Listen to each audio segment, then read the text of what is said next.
Whenever their student gets into a tricky situation, the first thing you do is draw your attention inwards onto the breath. Don't breathe hard and fast because you activate the fight or flight response. Bring your attention inwards. Take that soft breath in through your nose and the really relaxed and a slow and gentle breath out. Yes. And you're literally telling the brain that everything is okay. And the brain then will send signals of calm accordingly. Yeah. No, indeed. Welcome to the Hanu Health Podcast, where our mission is to help you to breathe better and stress less. On this show, we discuss a variety of topics and provide practical suggestions for improving health and well-being. However, none of the education, tips, and tricks provided should be taken as medical advice. Your medical doctor is your best bet if you have medical questions. Also, on this podcast, we interview numerous guests from diverse backgrounds, interests, and may carry some unique ideas. Hanu Health as a company does not endorse all statements provided by guests or condone all suggestions or protocols discussed. We just like hearing about cool people doing rad and new things. So sit back, relax, breathe, and enjoy the show.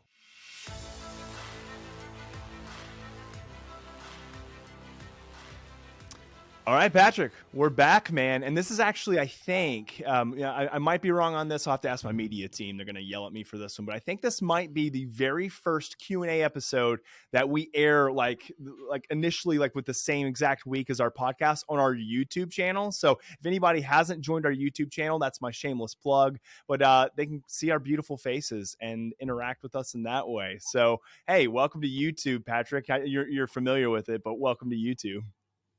Yeah, great stuff. 2022 with a bang. Let's see how this one goes. Huh? That's right, man. I think this is going to be a year of resiliency because now that the uncertainty of COVID is over, there's other uncertainties kicking in. Even adapting, how do you adapt back to normal life? Yeah, for sure. There's always something going on, isn't it? It's like Winston Churchill, when he was asked, he said, "What's history?" And he said, "History is one damn thing after another." And I think it was actually Mark Twain that quoted it before that. So yeah, for sure. Let's go with this one. Dude, it is absolutely going to be the year of resiliency. It has to be. It actually has to be, because the one thing that I fear as a owner of a health tech company that specializes in stress resiliency, and then also too as a health psychologist, and then even more so as a human being, is that we have seen such a detrimental impact just in all facets, but especially among the mental health front. And I would say physiological front as well. I saw research, which was super fascinating to me, that within the millennial age group, which I believe they categorize from age 25 to 40, I might be wrong on that, so don't fact check me. But they said that since the start of the pandemic, the average weight gain since the start has been 40 pounds. 40 pounds. Like, that's incredible to me. And you stack that on top of, social isolation and the mental health effects. Like, it's scary. So this has to be the year of stress resiliency. This has to be the year of resiliency just to begin with.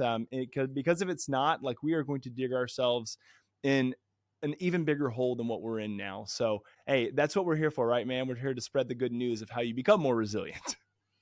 That's it. And I suppose we have an added advantage that, well, certainly in mine, we have a few extra years ahead of the millennials. So we can talk about the tools that we came across when we were 20 and 25 years of age. And I have to say, Jay, they've stood the test of time, 30 years on. Yeah. They really, really have. Yes.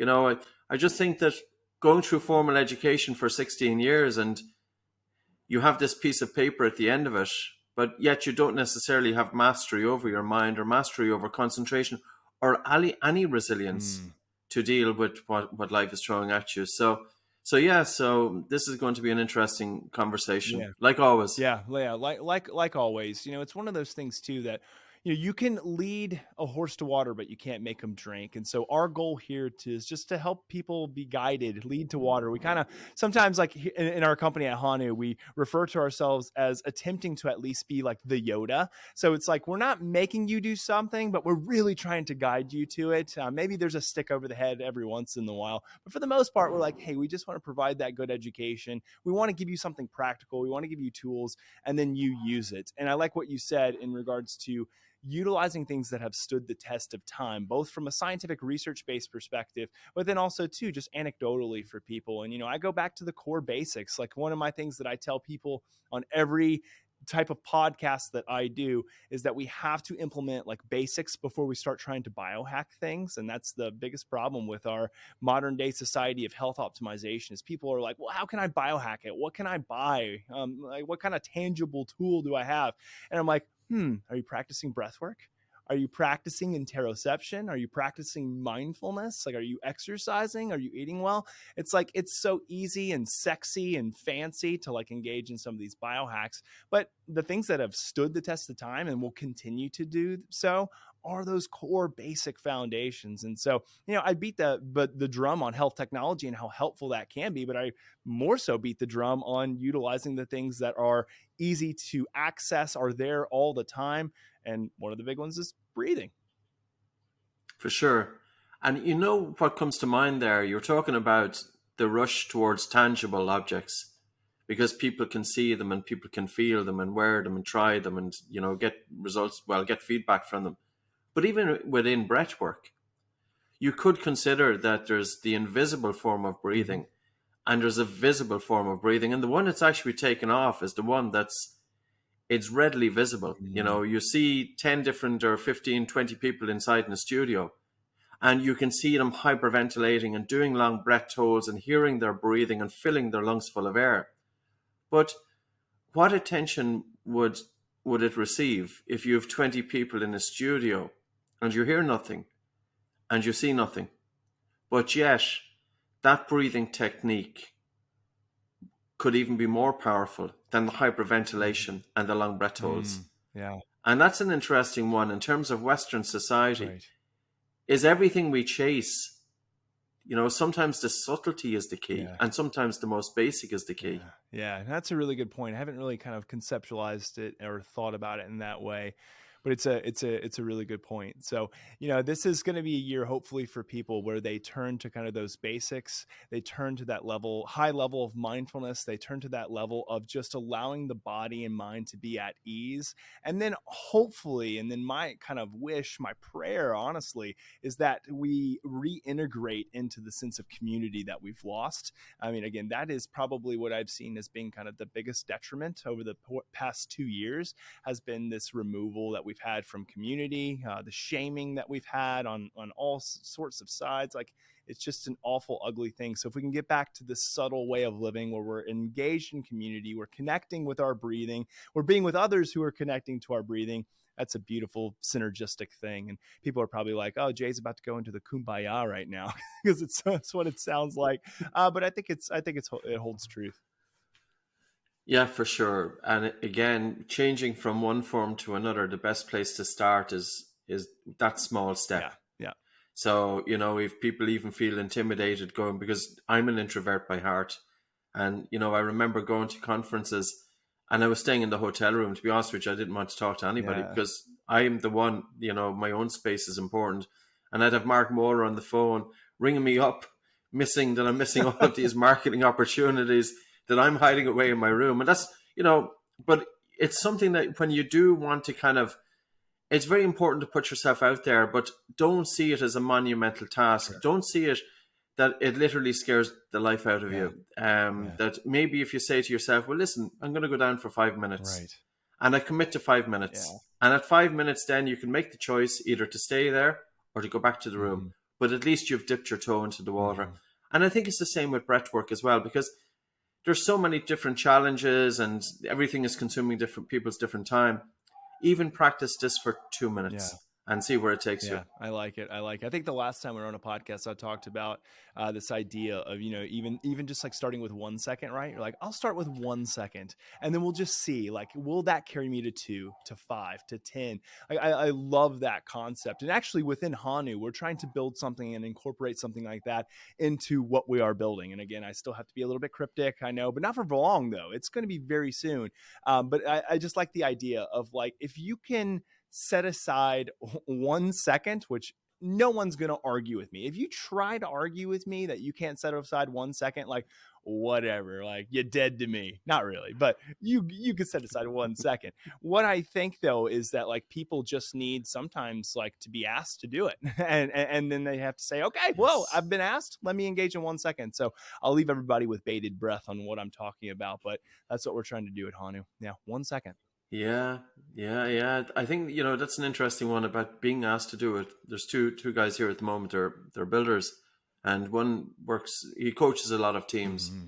and he was talking about getting a strength and conditioning coach into the club, and he was saying, you know, you bring in a strength and conditioning coach not necessarily to devise a program for the players, because you can find a program online, Right. but you bring in a strength and conditioning coach to watch every aspect of the players, to go Mm-hmm. into the gyms, to make sure that the guys. So really, it's kind of changed. It's not necessarily that you're hiring somebody for the information, but you're hiring somebody that they are almost not necessarily forcing the student to put it into practice, but that drive for the student to put it into practice and staying on top of them. And I think the student, or at least many students, do actually need it. Yeah. That they know themselves that they're not going to do it unless somebody is on top of them. Constant reminders. And it is that aspect, that I suppose another, in terms of tapping into, in terms of breath work, building that community of individuals, that you feel that there's a responsibility, because Mm-hmm. now it's a tribe. Yeah. It's no longer an Yeah. individual. And commitment to the tribe as opposed to just commitment to yourself. And it does drive everybody Yeah, it forward. leads to strong motivation. I mean, because it's not that we're just letting ourselves down, because sometimes we can kind of just give ourselves a pass. We're like, I let myself down. It's okay. I've done it a million times. But when you start to leave or leave the tribe down, that's when it can hit at the core. And that, again, I think that tells us a lot about who we are as beings, right? We are very relationally oriented.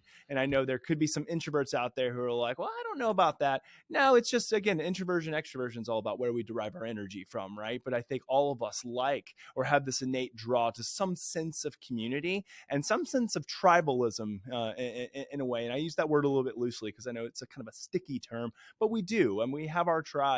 And when we feel like we're going to let down the tribe, then it hits us at our core sometimes. So totally agree with you, Patrick. Well, I always love our banter at the beginning here. I'm going to shift us now over into one of today's topics. So first thing is, and let me speak to those on YouTube, those who are listening to the podcast, welcome, like, subscribe, hit that bell, all the other things that we say here. And then if you are a podcast listener, which is probably most of you, feel free to get on that Apple podcast, give us a like. We would really, really appreciate that. That's how people come to us and how we reach more people. So thanks again. If you're new to the Hanu Health Podcast, welcome. This is Patrick McKeown. I'm Jay Wiles. We co-host every single month the Q&A of the Hanu Health Podcast, where you as listeners can submit your questions to us on all things HRV, breath work, oxygen advantage, you name it. In regards to stress resiliency, we answer it. One of the things that Patrick and I like to do is we take a subject at the beginning before we get into listener submitted questions, and we banter on it and give you our thoughts and ideas. And a lot of these topics will actually come out of questions that are posed to us or just kind of reoccurring themes that we hear about. And so we are here to talk about that now. So Patrick, I want to go ahead and turn to a topic area that is probably presented to me as the second most presented question or topic area, because I think stress resiliency, heart rate variability typically is the first one that comes to me. But the second one is this idea of sports performance and how can we utilize stress resiliency and how can we utilize things like breath work to improve sports performance. And this goes kind of all across the gamut, right? People are like, should we use breath holds while we're engaging in sports? Like, can that be helpful? Is that detrimental? Like, should we do things prior to sports, after sports, like for recovery? Like, what can I do in order to utilize breathwork training, enhance my stress resiliency to make me a better athlete or to recover better? So I'm assuming that's probably something that you get asked about a fair amount. Yeah, breath holds are really, really interesting.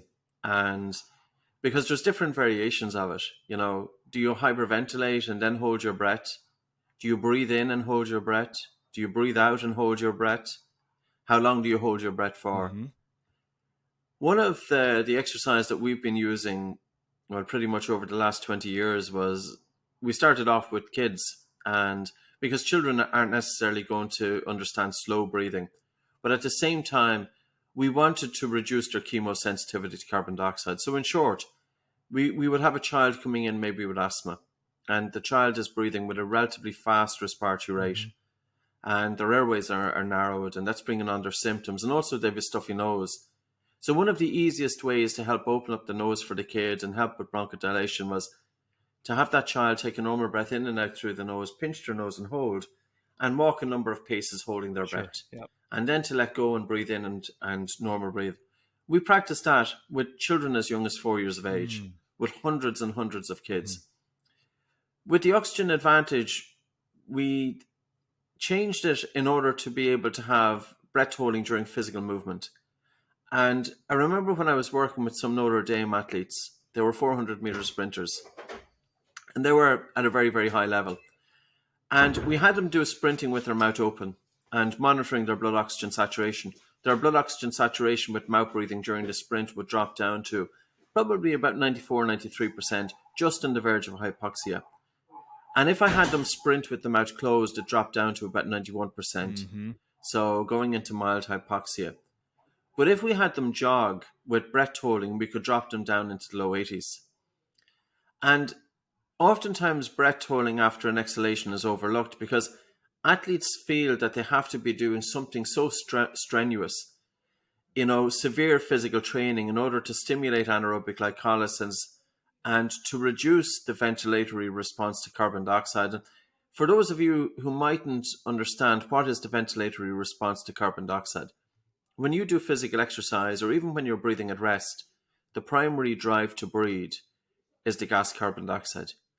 And if you have a high sensitivity to this gas, to the accumulation of carbon dioxide, your breathing is going to be that bit faster and harder. And it's how you breathe during rest, which is going to influence how you breathe during physical exercise. So one of the protocols I brought in with the 400-meter sprinter were as follows. Now, it's pretty tough, and I wouldn't necessarily recommend it to everybody. I'd have them do some of their sprints with their mouth closed for the first 360 meters. And I stood in the 40-meter line. And at the 40-meter line from the finish, when they seen me, they had to exhale and hold their breath for the last 40 minutes. Sorry, the last 40 I was like, meters. wow, man, that's crazy. 40 minutes. That's an intense practice. How many survived? We did it because I suppose fatigue is going to set in at the last 10% of the race. And 10% of 400 meters gives you 40. And that's when we added the extra load. So what exactly happens now? What I would say to people is, if you're prone to anxiety or panic disorder or any severe medical issues, don't try long breath holds because they're quite a stressor. And there is a balance to what do you want to do, and at what point does a good stress become a bad stress? But listen to your body and start off gentle and build it up. So for example, if you're not pregnant, you're relatively young, and you're in good health, practice this in your sitting room or whatever room in the house. Take a normal breath in and out through your nose, pinch your nose and hold, and walk 15 to 20 paces holding your breath. And do that 2 or 3 times. And after doing a warm-up of 2 or 3 easy breath holds of 15 to 20 paces, with a minute's rest in between each, then take a normal breath in and out through your nose, pinch your nose and hold your nose, and start jogging holding your breath, and then go into a fast jog, and even go into a run holding your breath. And keep relaxing into your body as you hold your breath, and keep going until you feel a relatively strong air hunger. And at the end, then resume breathing. But instead of taking this big gasp of breath, minimize your breathing for about 15 seconds, which is about 6 breaths or so. And that will help to prolong the hypoxic hypercapnic response. And I suppose, Jay, if somebody was to ask what exactly is happening when you're doing that, I don't know if anybody knows fully, but here are a few things that are happening. One is, as you hold your breath, your cells continue to extract oxygen from the blood, but you've stopped breathing it. You've stopped breathing. So you're not replenishing oxygen. So as a result, your blood oxygen saturation is dropping. This is forcing the body to make adaptations, including an improved buffering capacity inside in the muscle compartment. So we have buffers which are designed to neutralize acids. So say, for example, hydrogen ions are implicated in causing fatigue in an athlete. So what causes physical fatigue? Generally, hydrogen ion is what's thought to be, a main contributory factor to that. When you deliberately put the body into a hypoxia state, you're forcing the body to adapt. And it is thought that those adaptations is the increased buffering capacity inside in the muscle compartment, which in turn will delay lactic acid and fatigue. Now, in comparison to a sprint with your mouth open, which is tough, or a sprint with your mouth closed, which is even tougher, you could do a breath hold in your sitting room, and you could have a stronger effect in stimulating anaerobic glycolysis but less trauma.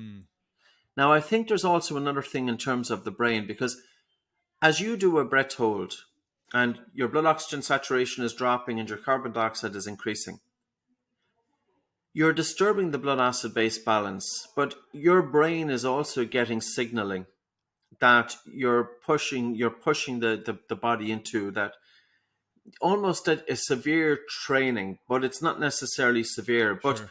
it could be causing a setting of the central governor, that you're telling the brain that the body can push it a little bit harder without overdoing it. And I think there's a psychological thing, because suffocation is a very primordial fear, especially for some people. And that's why I would say to people is go with it easy. And literally you're doing a long breath hold. And it's almost that you have to surrender to the feeling of suffocation. And it's training you to be able to deal with stress. Now, another aspect to what's going on, when you do that long breath hold, you do actually have increased blood flow to the brain. Another aspect that it will help to open up your nose. You're also adding an extra load onto your breathing muscles, because during the breath hold, you will have involuntary contractions of the diaphragm, because the brain is continuing to send increased stimulus to breathe, or increased impulses to breathe, to resume breathing. But obviously you're stopping breathing. Patrick, I'm Now, curious. One thing, sorry to stop you there. I've heard this question before. I'm actually very curious to your response. A lot of people have asked me, they'll say something to the extent of, you start to feel those contractions that are happening within the diaphragm. You have all of this, this desire to breathe at that time. From an evolutionary perspective, like, your body seems like it's just trying to cause you to survive, like to keep on going. Why is it that we should fight against that? Like, why should we train something different than what our body is naturally trying to tell us to do in order to survive? Well, how do you respond to that question? I think if you go down to any swimming pool and you look at a group of kids in there, young children, and you'll see them throwing their diving sticks down into the bottom of the pool and going in after it. And these kids will stay underwater. When they come up, they're pretty much gasping for breath. Yep, I remember that as a and kid. The kids love it. Oh, yeah. And even, when our own kids are doing it, I've seen my own child do it, and other kids, especially when I go to the States, the kids are swimming younger. There's just something, I think, I don't know if it's to surrender, but there's a feeling of calmness during the breath hold, and also the mind will stop thinking. Yeah. Now, here's a question though. What forces us to resume breathing? So at some point, the air hunger gets quite strong that we literally have to let go. And nobody has the answer, but one researcher by the name of Parks in 2012 looked into this. And in his opinion, it's the discomfort signals coming from the diaphragm to the brain that terminates the breath hold.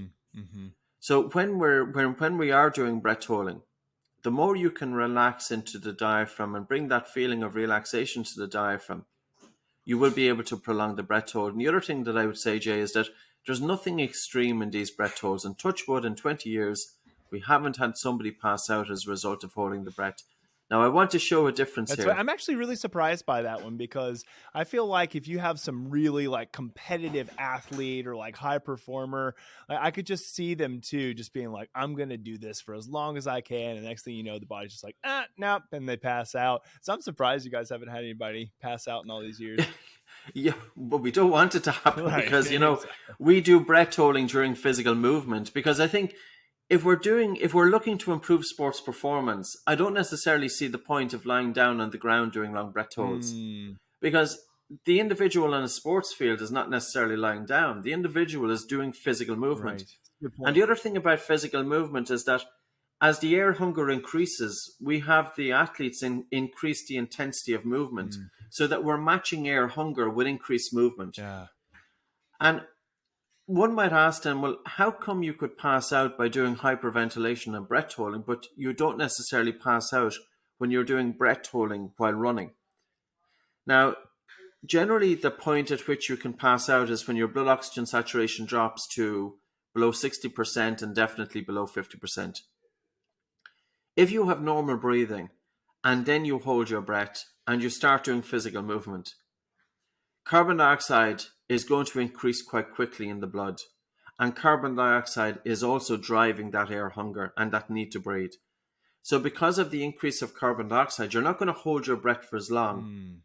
In comparison to somebody who's lying on their back and hyperventilating for, say, 20 or 30 breaths, blowing off so much carbon dioxide to deplete the alarm to breathe, and then they exhale and they hold their breath, and they will feel that they can hold their breath for 2 to 3 minutes because they don't feel a sensation to breathe because they have depleted carbon dioxide during the hyperventilation.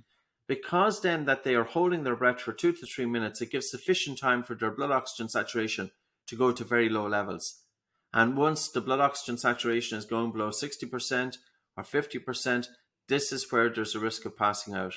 So this is why, for example, never to do hyperventilation and breath holding prior to get into water. Right. And also never do hyperventilation and then hold your breath and go for a jog. Anytime that you do breath holding as part of physical movement, it's very important to have normal breathing, because at least then with your CO2 intact, that your body is knowing when to let go based on CO2 and the signaling then from the diaphragm. Now, I don't know if this answers this question, Jay, because like there's another aspect of this is how would you ramp up before a game? And I think, you know, you're going to have athletes who they're overly stressed. I had a podcast with Roger Ruge, and he works a lot with police in the United States, and he's a former police officer. And he spoke that he says, and I'm just giving you this example, you will have, say, a police officer going to a situation, and the police officer is driving, and he described the car going at 100 miles an hour. The siren is blaring. The officer is in the car. They're driving 100 miles an hour. They're all ramped up. Their breathing rate is fast. Heart rate is increased. And they haven't even got to the situation. What happens when they get to the situation? Like, you could even ask the question, like, what these officers need to do is to be able to downregulate, not to upregulate. They're already ramped up. And they're already in that state of hypervigilance. And this then can be a recipe, of course, for making mistakes, unfortunately. Now, in the sports world, it's almost that you will have many different people going into a game. Some are feeling relaxed. They need to be ramped up. But some are feeling highly stressed. They need to be maybe brought down. And normally what we do with athletes is, and I used to do it myself with public presentations, I would spend a half an hour. First of all, if I was in a big room and I'm due to talk, number one is I don't want to talk to anybody before the event. I will hide. I don't care what they think of me. And I will sit in the corner. Do what you got to do. And they think I'm a total weirdo, but that's fine. I sit in the corner and I will close my eyes and I will bring my attention inwards. And I'm not doing it to show anybody that I'm doing it. No. It's not about that. I'm doing it because I want to conserve my energy. I will bring my attention inwards and I will literally focus on the breath and take a very soft breath in through my nose and a really relaxed and a prolonged and gentle breath out. And I will do it for up to a half an hour. I've even done it for as much as an hour. And it brings me into a lovely state of calm and composure, but also into present moment awareness. And it's through the breath that, of course, I have some influence over the heart rate so that I can determine and change my state whatever way I want to be when I go out on stage. But I don't want to go out too relaxed. So then I would do a couple of breath holds to increase blood flow to the brain. And then I might do, say, 2 easy breath holds and 3 or 4 stronger breath holds. And I will walk out on stage with every cell of my body. Now, then when I was looking at, well, how would an athlete, because a lot of athletes, when you hear stories, and these could be recreational athletes to professional athletes, they can be so nervous going out to a game that they are getting sick in the bathroom from nerves. Now, that is hardly a recipe for good performance. Not at all. So how can you bring in changing states into the warm-up? Because every athlete knows that they need to warm up. And a warm-up is done at an intensity whereby you've got some control over breathing and especially nasal breathing. So normally what I have athletes do then during the warm-up, whatever exercise they're doing as part of the warm-up, I have them do it with their mouth closed, breathing in and out through the nose. For part of it, I'll have them put their hands either side of their lower ribs. And as they're doing their warm-up, that as they breathe in, that they have lateral expansion and contraction of the diaphragm. Mm-hmm. Not by taking these full big breaths, but basically by breathing low because of the connection between the diaphragm and the emotions to help down regulation. So we're bringing in techniques to help steady the nerves by incorporating it into the warm-up. Nose, low, and slow breathing. Breathing in for maybe 4 seconds and out for 6 seconds during the warm-up, or whatever the individual can do. We do that for a period of time. Nose breathing is very important because really what the warm-up is also to prepare the muscles for increased work out on the field. And one way to do that is to take into consideration the oxyhemoglobin dissociation curve. We know with physiology that when the muscle gets hotter, it generates, with an increase in temperature, hemoglobin will release oxygen more readily to that working muscle. At the same time, the working muscle is becoming hypercapnic, is generating carbon dioxide. So I'll just go through that again. Mm-hmm. A working muscle becomes hotter and generates more carbon dioxide. And those are the catalysts for the release of hemoglobin. So for hemoglobin to release oxygen to those working muscles. Mm-hmm. If we do our warm-up with the mouth closed, you're gradually increasing the temperature of the muscle so that more oxygen gets to that muscle.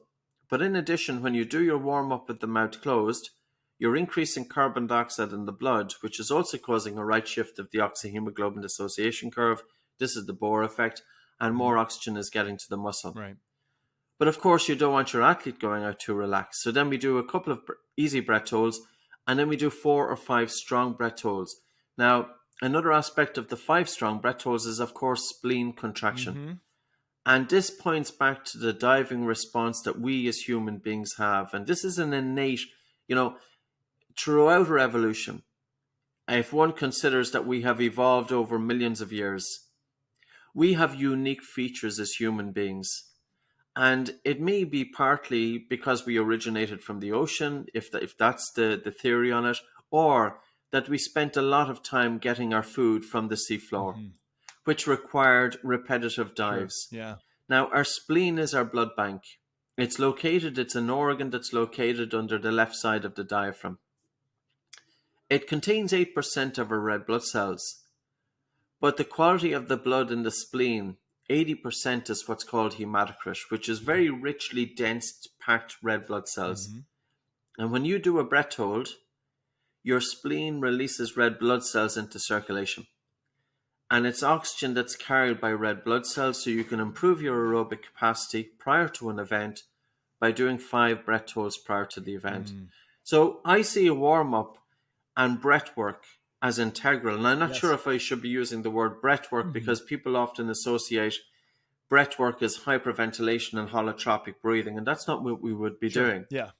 But it's just understanding the physiology of when you bring breathing exercises into a warm-up.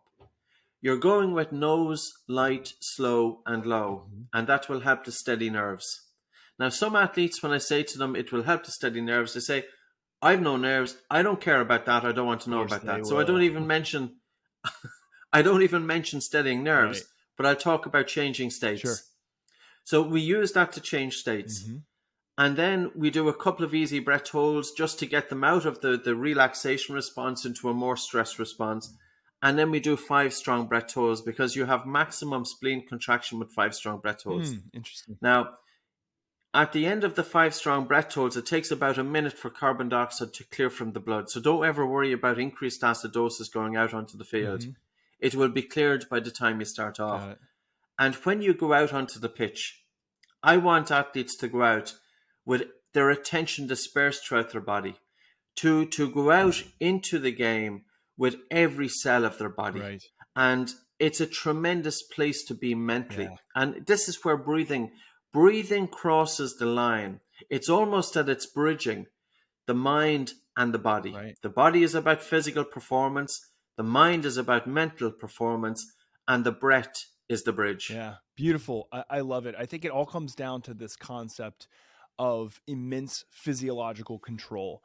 And we are able to tell the body and communicate with the body what we want it to do at any given moment. And that is a special skill, and something that is attainable and learnable by every single individual, is to be able to control our state at any time at will. And that's something that I teach a lot of my athletes as well, is that no matter what your experience is subjectively, like if you wanted to give it a different message, your body, that is, your brain, a different message, you can do so. And we can do so via the way that we breathe, either the pacing, through breath holds, like you mentioned. There are so many different ways of doing this. But at first, it's knowing kind of like, what do I need in this moment? And then what will I need in preparation for when I head out onto the field or onto the pitch?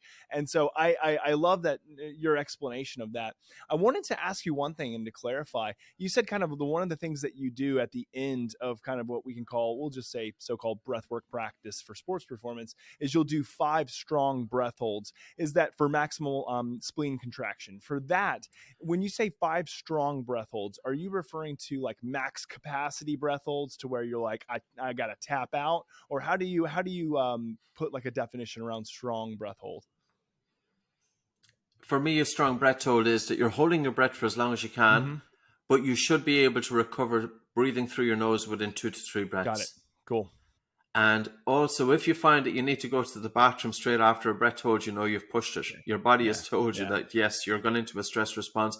Now, it can be normal that the legs go jelly. Mm-hmm. And the reason that the legs go jelly may be due to diaphragm fatigue. Because when the diaphragm gets tired, blood is stolen from the legs to feed the diaphragm. Interesting. So I think as well, Jay, that, you know, I think people need to find really their own space in terms of doing breathing exercise, and start off gently, and never feel that you have to push this to the point of extreme. And it's not about that. You know, you're just gently tapping into it. And the other thing is to start doing this during training. Mm-hmm. Don't wait until the competition and practice this. You know, you could do 5 reps of breath holds twice daily. And once you're got good recovery, you're not going to overdo it. Like, this isn't like, say, for example, there are some breath work exercises and long breath holds, static apneas, etc. And it's advised that you do it every second day. But if you're doing, these are more moderate to strong breath holds, that you could be doing 5 reps once a day, or you could even be doing 5 reps twice a day. Okay. Awesome. No, that's great. I think there's a lot of clarifying things that you indicated within, your talk just now. I think that there's, if one thing that I think that you and I could just kind of clarify even more so, is that there are a lot of individuals who get very confused because they hear, like, when I go out, onto the field, let's say, should I be like really sympathetically high and active, like on that end, or should I really be like low? And I think, again, kind of the clarifying statement here, and correct me if I'm wrong on what you said, I know I kind of have my idea, is that really, honestly, there should be this really good ability to tap into either one to balance it out. If we're too off onto one side or to the other, that can actually hold detrimental effects. If we're too overly stimulated or hyper vigilant, then that can actually give us tunnel vision. It can cause us to really not see the field, if you will. Whereas, like, if we're too parasympathetically driven or too relaxed, then that also holds its disadvantages to really amp up the body and system to perform well. So I think, is that kind of a good clarifying statement? Is that the idea here is to strive, maybe not even necessarily for balance, but more so for the ability to tap in to whatever state you need at any time you need it? I think it's hugely important, in terms of achieving that flow state. And we all know when we achieve that flow state, because it's a wonderful place to be. It's almost, it's euphoric. Yeah, sure. It's a natural high. Sure. Yep. And all great masters achieve this. Right. People who are at the top of their game, they can achieve it.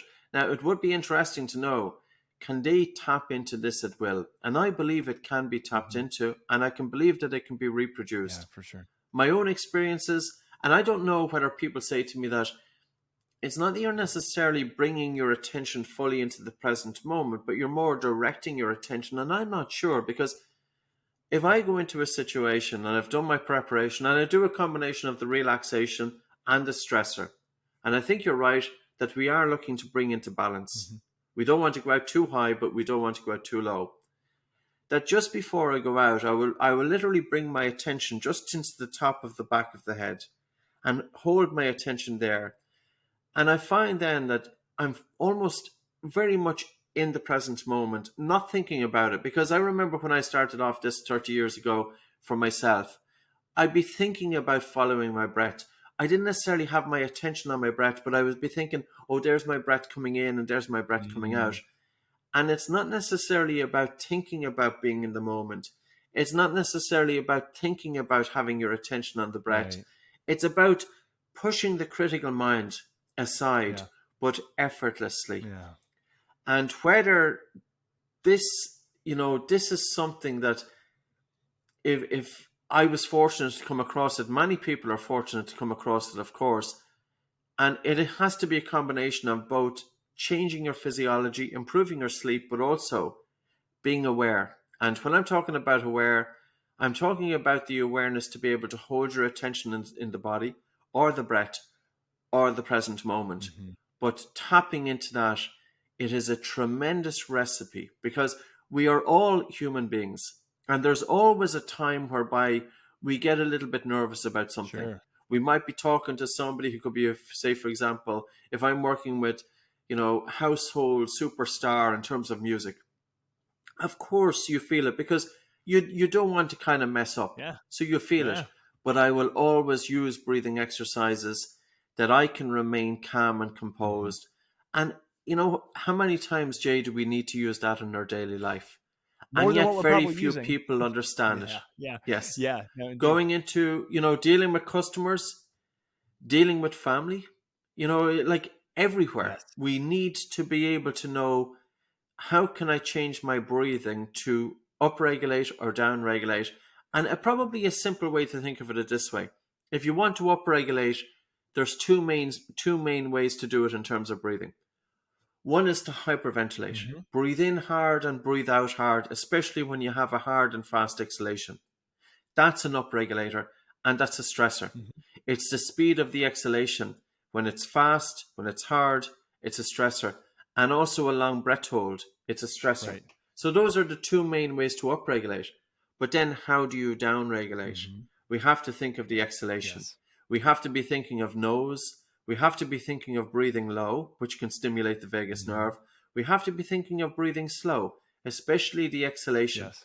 So when we have a fast exhalation, it's a stressor.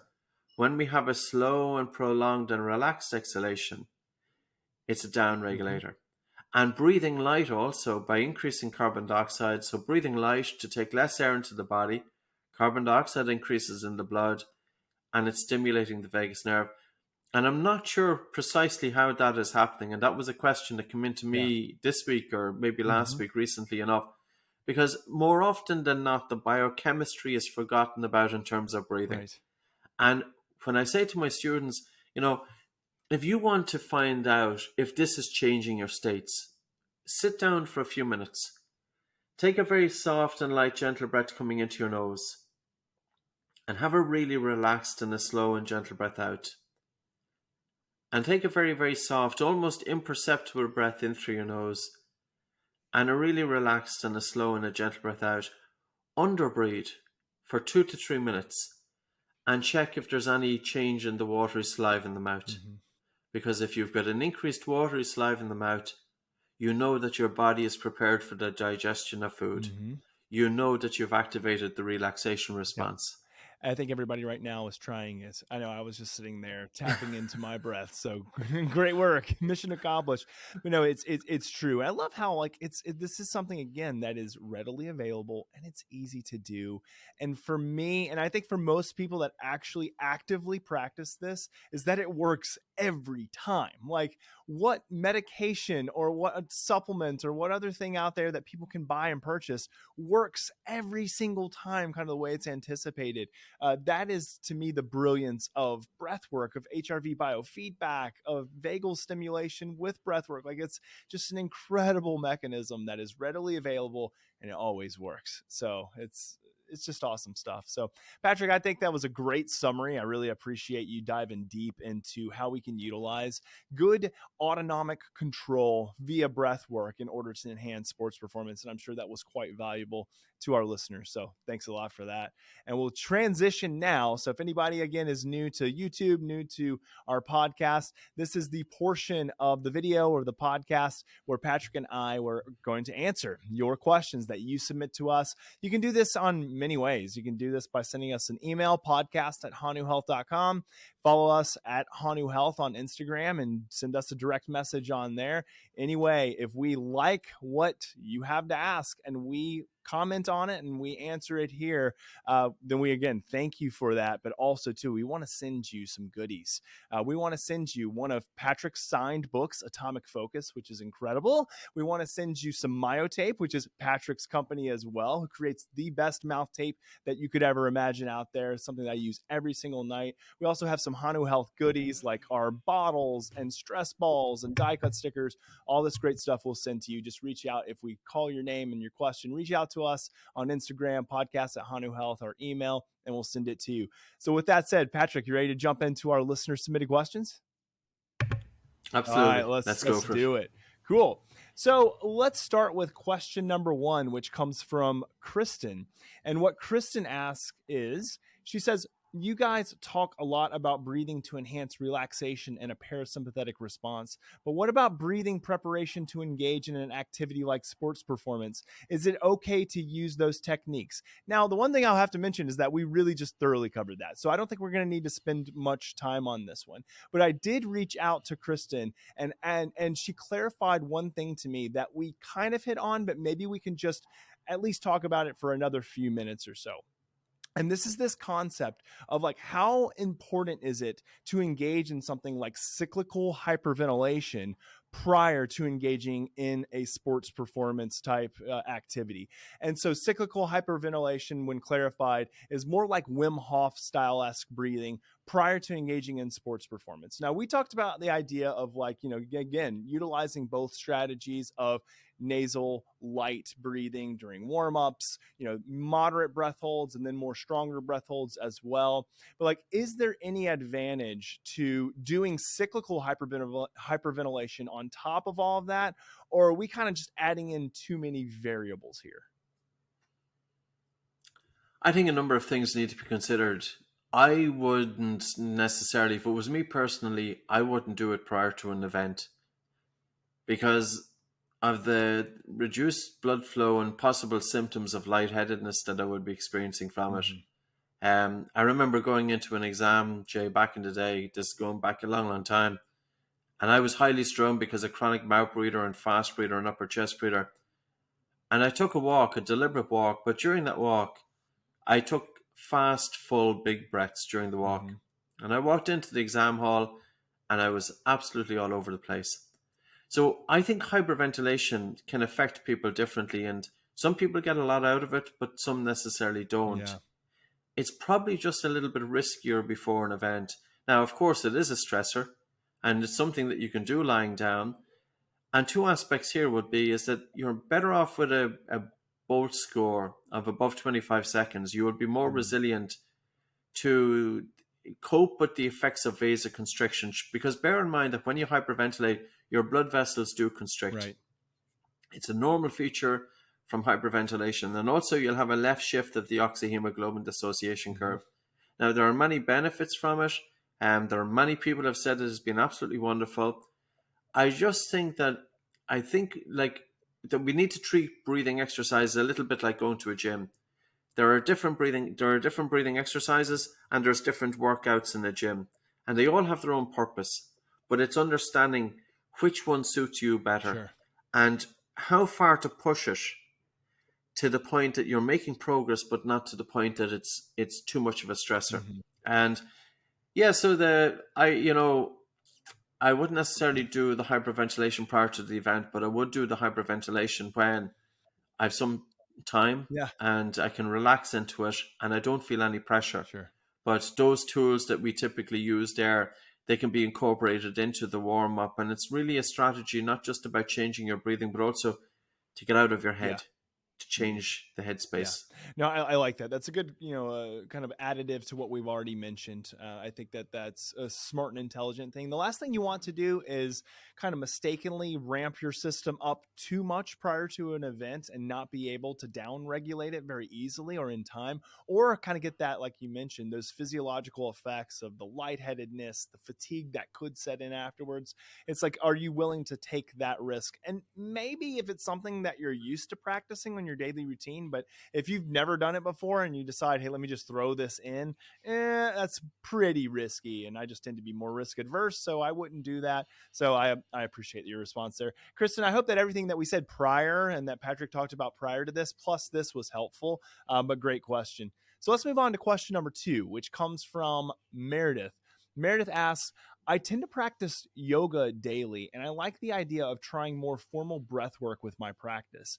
Do you guys have any tips on how to integrate breath work into yoga? So I find this to be a really great question. And the reason being is because, number one, I love yoga.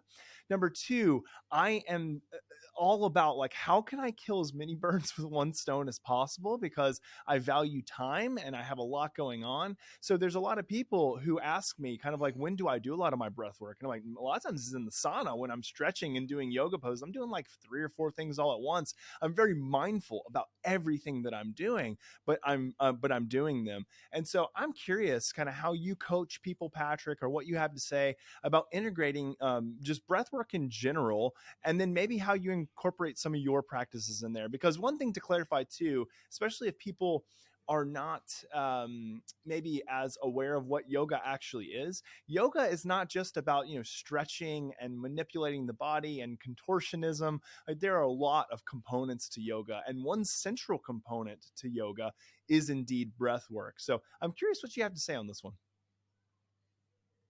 I think yoga has an enormous potential to adopt breathing exercises because so many people attend yoga to help deal with stress. Yes. And anxiety and panic disorder and respiratory issues. And oftentimes the people who are going to yoga, they don't necessarily want to go to a gym. They don't like getting onto a treadmill, which is fair enough. And they're using yoga as a physical workout. There's a couple of points in this, Jay, because I suppose if we broke down breathing to 3 dimensions, the biochemical dimension, which is focusing on improving tolerance to carbon dioxide, the depth of breathing, focusing on the biomechanics, and also resonance frequency breathing, changing the case of breathing to stimulate the vagus nerve.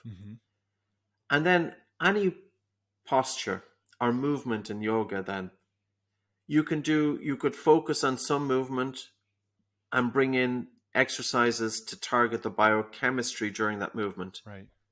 So say, for example, you're doing a really, really slow movement. And as you're doing that really, really slow movement, you have such subtle breathing in through the nose. And then coming out of the movement, you have such a subtle, relaxed and a slow, gentle exhalation to underbreathe during the movement so that you're not just focusing on bringing your awareness into movement, but also onto the breath. And by reducing breathing volume, it will help to improve circulation and it will help to improve oxygen delivery to those working muscles. And also, by increasing blood flow to the brain, it can have a very calming effect. Yes. It can also help to open up the airways. And also, it will help then to lengthen the individual's breath hold time. And by reducing the ventilatory response to carbon dioxide, their respiratory rate then will go slower during the day. So I often think of, you might have a beginner to yoga and they're doing yoga because they want to do something beneficial for them. But they are breathing fast and hard with the upper chest. Yeah. And the yoga instructor might be asking them to take these full big breaths. But this student they don't need to be taking full big breaths. What they need exercises to target the biochemistry to improve their tolerance to CO2. Because when you have a better tolerance to the accumulation of carbon dioxide, the respiratory rate naturally slows down. I don't believe that we can change the respiratory rate by focusing solely on the respiratory rate. But if we focus on minute ventilation, and we reduce minute ventilation, and the body adapts to reduction in minute ventilation, the respiratory rate will naturally slow down. And we can also assess a beginner student in terms of breathing in yoga to an advanced student in yoga in terms of breathing by measuring their breath hold time. Right. And this was traditionally how it was done, Mhm. because an experienced student of yoga had naturally a long breath hold time, and they could suspend the breath for a prolonged period of time. They could reduce their respiratory rate down to maybe 3 breaths per minute, 2 breaths per minute, or even 1 breath per minute. Now, if you have an advanced yoga practitioner, they are able to breathe in really subtly for maybe 20 seconds and breathe out very subtly for 40 seconds. That individual has mastery over the breath. And I like the point that you make that yoga, it's not just about movement, it's actually mastery of the mind. Yes. But how do you get mastery of the mind unless you have mastery over the Sure. breath? Yeah, I like that. So then, for example, and I think like we have our own yoga teacher training, in terms of we have Anastasis, who is an experienced, he used to be special forces, Mhm. and then he worked in finance. And I think as part of his karma to repay into society, he now teaches yoga, which is absolutely wonderful. It's great. And he's brought breathing exercises in with that.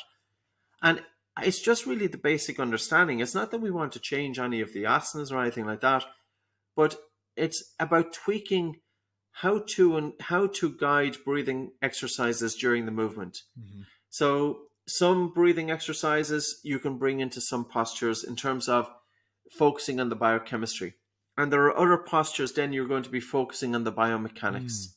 You're having the student breathe slow and breathe low. And then you could actually then deliberately, with the instructor, guiding the student to breathing in maybe for 5 seconds and breathing out for 5 seconds, and breathing in for 5 seconds and out for 5 seconds to target the autonomic nervous system.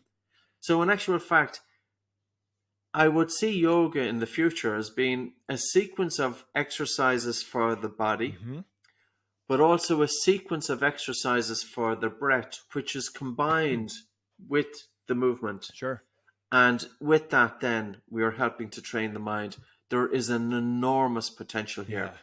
And, I don't want ever to criticize. Sometimes when I say something about breathing and yoga, people kind of come to me saying, well, it's about taking the full big breaths or whatever, or our yoga instructors actually have it right. And we've done our own little research, because this is an area that I'm writing about at the moment. The next book that I'm going to, I'm writing with Anastasis. It's a book called Breathing. It's Breathing for Yoga. Interesting. That's great. And it's literally just marrying those two together. Yes. And we did very simple research. We went in on YouTube and we looked at the breathing techniques that were being instructed by yoga instructors. And 7 out of 10 involved taking these fuller and bigger breaths. Now, the only issue with taking fuller and bigger breaths is that it could be sacrificing the biochemistry. That if you're intentionally asking your students to take these full big breaths, and if you can hear people breathe inside the yoga studio, if you can hear people breathe during light movement, there is a risk that the people are breathing too much air and blowing off too much carbon dioxide, which in turn is increasing their sensitivity to the gas CO2. And this is the opposite to the original development of yoga, because whatever information is out there, there's a book by Robin Rottenberg called Restoring Prana, and she's a yoga instructor based in Falls City in Seattle. Robin had asthma and she had chronic fatigue syndrome, if I can remember correctly, or sleep apnea. So it was either asthma and sleep apnea or asthma and chronic fatigue syndrome. I can't remember exactly. She came across the Buteyko method and she started putting it into practice. And then a couple of years later, then she came over to Ireland and she was here for 2 weeks and we were going through all of the exercises. And then she went and she wrote a book. She spent many, many months researching back to the original yoga as best she could go back to find out when breathing was developed in yoga, what was the intention? And she kept on coming across this word subtle. Now, if we think about the subtlety of the breath, subtlety, if you were to breathe subtle, it's the same as breathe light. Because subtlety implies that you're having restraint of breathing, control of breathing. In other words, that you're exerting some willpower to take less air into your body, or to slow it down, or to suspend the breath. Right. But that will be conservation of the breath. That will reduce the sensitivity to carbon dioxide. And I think in some way, this has been lost throughout the centuries. Mm-hmm. And I think it's really important. It's time to get it back. And it's just time to explore it, like to look at the potential of this. It is enormous. Right. And also the other thing that I would make, Jay, is I know you're dying to get back in, but this is the problem. You just can't get a word in edgeways with me here now today. I love it, man. Flying form. Exciting. Is we have to take breathing off the mat. Mm-hmm. You know, I can imagine going in as a teenager, if I was going to a yoga student or a yoga instructor, and if the yoga instructor was absolutely wonderful, showing me how to open up my nose, showing me how to open up my airways, showing me how to improve my blood circulation and bring a balance in the autonomic nervous system. But that's wonderful. But how about the yoga instructor also telling me how to breathe outside of the studio? How should I be breathing when I go for a walk? Yeah. How should I be breathing during sleep? And how should I breathe if I get into a difficult situation? Mm-hmm. Just as we spoke about earlier on. And, you know, I had a talk about 3 hours ago with a group of doctors. And in fairness, doctors, it is a very, in many instances, a stressful occupation. Sure. And there are so many demands on them. Mm-hmm. They have 15 minutes to see a patient. And changing states we were talking about. And I used the words of Dr. Rahul when he was a brain surgeon. And I know we brought this up before. And he said when he gets into a tricky situation, the first thing he does is he prevents himself from hyperventilating. And we should all know that. Yeah. And when the yoga instructor is teaching that to their students, whenever their student gets into a tricky situation, the first thing you do is draw your attention inwards onto the breath. Don't breathe hard and fast because you activate the fight or flight response. Bring your attention inwards. Take that soft breath in through your nose and the really relaxed and a slow and gentle breath out. And you're literally telling the brain that everything is okay. And the brain then will send signals of calm accordingly. Yeah. Yeah, no, indeed. I love this idea of taking the skills that you learn and are facilitated in a yoga class and making them translative, making them transfer to our everyday life and well-being. And that is such a valuable and sometimes overlooked and misunderstood skill that needs to be facilitated within the context of yoga classes. And it's interesting because I think that most yoga instructors, at least the ones that I've interacted with and I know, like they fully embrace that idea that yes, everything that we're learning here within the context of this yoga practice or this class needs to be translative. Like we learn it here so that it then translates into our normal everyday lives. But I think sometimes it's just not explicitly like taught within the context of the class. It's really just kind of more implicitly taught. But I think it's time to be explicit and to say, here's how we breathe within the context of yoga practice. And here are the skills that we take with us so that when you get in the car after this class, even though you're zenned out right now, you get in the car and someone cuts you off in traffic, or you get derailed on your way home for whatever reason, or you walk in the door and your spouse yells at you or your kids yell at you. Like, what are you going to do then? Because that's where the crap hits the fan, right? That's real life. Like the yoga class, the hour and a half yoga class is great, but it's really a controlled environment. How can we take the aspects that we learn in a controlled environment and then make them a part of our everyday life and well-being? And if we put those concepts into practice, like we're going to make more resilient beings. Like that's just what's going to inevitably happen. So I really appreciate kind of your highlight there. One other comment that I'll make too, before we wrap things up today, is I have found so many individuals, and this is more from a research-based perspective, but also too working with clientele, so many individuals that have actually monitored heart rate variability when they're engaged in yoga. And it's really interesting to watch the different fluctuations that occur. So when someone is engaging in a little bit more, let's say, physically demanding yoga class, as you would expect, heart rate variability drops. However, one of the most interesting things is that when they're done with that class, compared to their baseline prior to that class, their heart rate variability skyrockets upward. Like, it's incredible. So it's almost like that hormesis effect. And then engaging in all the other types of practices that are involved in yoga, everything combined leads to this vagal resilience and this stress resilience that manifests in higher heart rate variability.